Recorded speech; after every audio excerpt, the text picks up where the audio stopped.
Assalamualaikum, salam satu hobi. Ni anak-anak kita yang dekat dalam ladung besar. Dekat dalam ladung besar yang dah garang-garang, kita asingkan dekat dalam ladung seko-seko ni.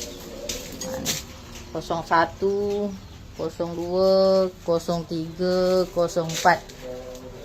Ini yang dah garang-garang kat dalam ladung besar, kita asing-asingkan.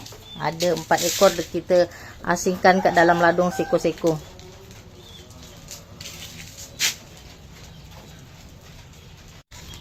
Empat ekor lagi kita asingkan dekat sangka bulat.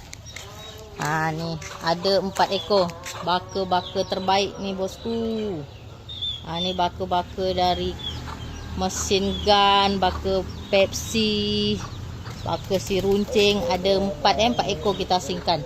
1, 2, 3, 4. Umur 3 bulan lebih. 3 bulan lebih. Ni kita asingkan dekat dalam sangka bulat. Bintik belum penuh lagi ni. Umur 3 bulan lebih ni bosku. Ada 4 ekor. Kita asingkan dekat sangka bulat. Ada 4 ekor.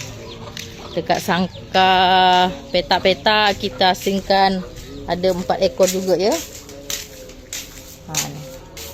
Ini anak-anak semua ni bosku. Ini 01, 02, 03, 04. Ni masih banyak lagi anak-anak yang belum kita asingkan. Banyak lagi ni anak-anak yang belum kita asingkan, masih umur 1 bulan lebih, ada yang 2 bulan. Ni belum kita asingkan. Kita baru asingkan sebagian aja. 4 ekor dekat sangka petak-petak.